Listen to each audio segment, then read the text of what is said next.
안녕하세요, 수입니다. 오늘은 입 밖으로 내뱉지 말아야 할 이야기들이라는 주제로 함께 하겠습니다. 직업이 병이라는 얘기 여러분들 어떻게 생각하세요? 제가 요즘 그런 걸 많이 느껴요. 제가 이제 방송하죠. 그리고 기업 강연하죠. 하루 종일 그런 컨텐츠만 가지고 이제 원고 쓰고 이러잖아요. 그러다 보니까 누구를 만나도 그 사람이 하는 말, 태도, 말 유형 이런 거에 굉장히 집중하게 돼요. 그래서 특히 이제 교육 담당자들을 이제 만나게 되면 이럴 때는 그렇게 말씀하시면 안 되는데 이렇게 하셔야 더 좋지 않을까요? 이렇게 막 코칭을 해주고 싶어서 막 입이 간질간질 할 때가 있어요. 근데 이제 그럴 때 그렇게 얘기는 못하죠. 제가 코치가 아니니까. 그래서 제가 이제 방송에서 이제 유난히 여러분들이 많이 제가 막 코칭하고 싶은 그런 대목들을 제가 이제 쏙쏙 뽑아가지고 이럴 때는 이렇게 입 밖으로 내뱉으시면 안 됩니다 라는 이야기를 오늘 방송에서 모아서 한번 해보려고 그래요.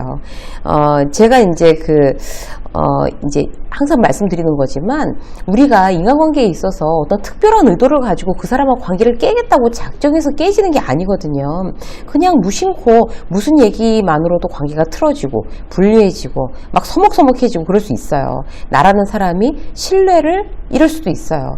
그냥 가만히 있으면 될 걸 말해가지고 나만 손해보는 일, 이런 일도 많잖아요. 오늘 그런 걸 한번 얘기를 해보도록 하겠습니다. 나 자신을 손해보이는 말을 이제 하지 않겠어 라고 결심하시고요.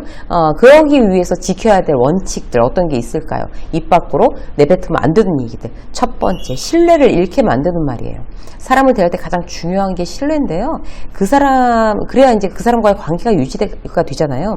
가장 기본인데 우리가 신뢰를 잃게 하는 말이 어떤 걸까요? 자, 첫 번째, 거짓말. 사실 거짓말을 살면서 한 번도 안 해보는 사람들은 없죠. 이게 상황에 따라서 선의의 거짓말을 할 수도 있어요. 평생 살면서 거짓말 아예 안 할 수도 없겠지만 거짓말처럼 이제 신뢰를 정확하게 잃어버리게 하는 말이 없는 거죠. 그래서 내가 그냥 뭐 선의에 의해서든 아니면 귀찮아서 막 이렇게 핑계대면서 이렇게 거짓말 나 오늘 약속해놓고도 무슨 일이 갑자기 생겨서 이렇게 거짓말하고 뭐 이러는 거 그것도 한두 번이지 나중에는 알아요. 그렇기 때문에 자, 거짓말하는 거 이제 내가 이제부터는 아주 피치 못할 일이 아니면 이제 거짓말하지 말아야지 결심하시는 거 굉장히 중요하고요. 두 번째, 신뢰를 잃게 만드는 말 두 번째는요, 카더라 이거예요. 그거 들었어? 그랬대. 누가 그러던데? 이랬대. 막 이런 거 있잖아요. 내가 직접 본 건 아니고 이러면서 그러니까 누가 어떻대 라는 거, 내가 직접 보는 것도 부정적인 이야기는 안 옮기는 게 맞습니다. 그런데 더군다나 내가 보지 않은 거는 절대적으로 내 입 밖으로 내가 직접 보고 확인한 거 아닌 일은 더더군다나 내 입 밖으로 내지 않겠다. 신뢰를 잃게 만든 두 가지였어요. 거짓말하고 카더라. 이것만 지켜도요, 나는 확 수준 있고, 그리고 굉장히 그 말로 실수할 일은 거의 없어지는 거죠.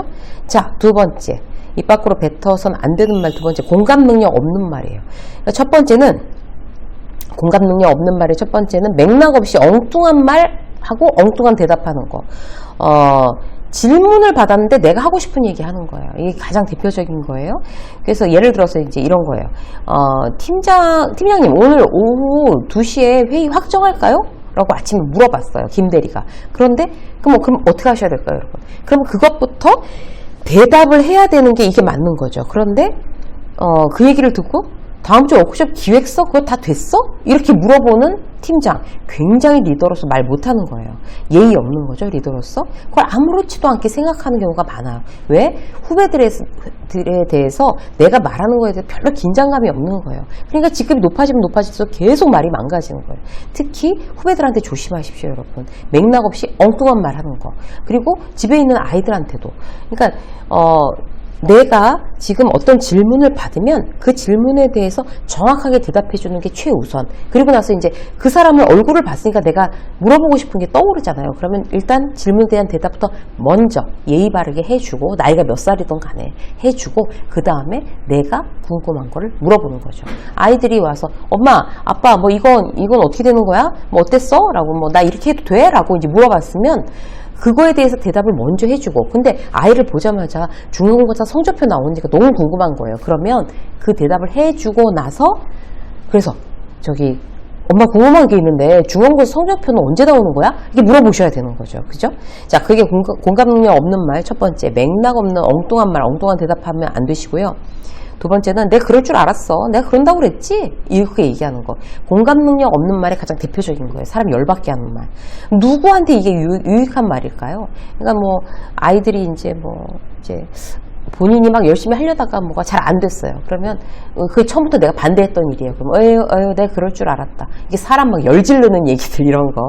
정말 속상해하는 자녀의 마음을 공감해주지 못한 이야기. 회사에서도 마찬가지예요. 누가 막 이제 후배가 뭔가 잘못돼 있으면 내가 그래서 뭐라고 그랬냐? 내가 저럴 것 같더라고. 막 이렇게 얘기하는 거. 정말 공감 능력 없는, 공감 능력 제로. 이제 이런 분들의 말이라고 할 수 있습니다. 우리는 공감 능력 없는 말을 이제 피해가는 거예요. 맥락 없이 질문에 대해서 정확하게 대답 안 하는 거, 이거. 그 다음에 내가 그럴 줄 알았다. 이런 얘기 안 하는 거. 두 가지 대표적으로 말씀드리고요. 자, 세 번째는요. 수준 없는 말이에요.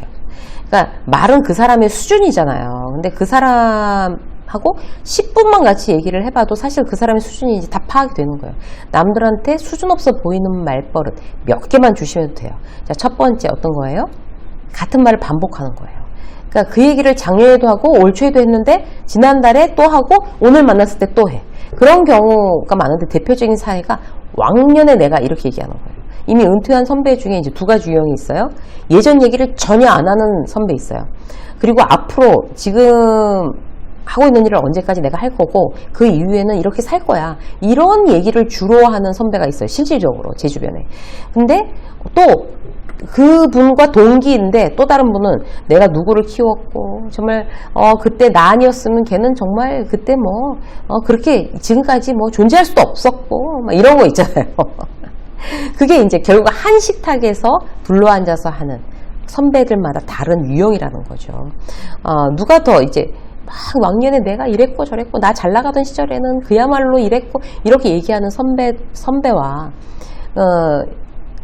향후에 나의 어떤 그런 미래의 희망을 이야기하는 그런 선배와 자 그런 얘기를 들을 때 후배들이 더 얘기하고 싶은 선배는 누구일까요? 선배의 왕년은 관심도 없어요, 사실. 특히 이제 그 선배님들은 이런 거 굉장히 조심하셔야 돼요. 그래서 후배들을 만났을 때 내가 예전엔 말이야 이런 얘기는 절대로 하지 않는다. 수준 없어 보인다. 그리고 그런 말을 하고 또 하고 하는 거 하지 않는다. 자, 두 번째 수준 없는 말 두 번째 뭐예요? 우기는 말이에요. 고집이 센 분들이 계세요. 그러니까 그런 사람들은 뭔가 주장해서 자기 얘기로 설득되지 않으면 못 참아요. 그러면 이제 자기가 이제 틀렸다는 거 이제 인정 안 하고 끝까지 우기시는 분들 계세요. 예를 들어볼게요. 이런 거예요. 회의 시간에 부서끼리 회의를 하고 있는데 A안, B안이 있다고 쳐요. 난 일단 A안을 주장했어요. 그런데 상대팀에서 이제 B안을 주장하기 시작했어요. 그러면 여기에 두 가지 유형으로 나뉘어요. B안에 대해서도 이렇게 막 열심히 이렇게 그 사람 바라보면서 B안 저런 생각을 갖고 있구나 이런 식으로 열심히 고개를 끄덕이면서 듣는 사람이 있어요. 근데 B한 얘기만 나오면 인상 딱 쓰고 그거 아니지 막 혼잣말로 하면서 중간에 말 자르고 나서거나 아니면 고개를 막 절레절레 흔들어요. 그거 아니야 막 이런 거 있잖아요. 그리고 옆 사람이랑 막 딴 얘기예요. 막 최악이죠. 남의 말에 그렇게도 생각할 수 있겠네요 라고 피드백 해주시는 거 굉장히 중요해요. 그래야지 그 사람이 결국에 A안으로 설득됩니다.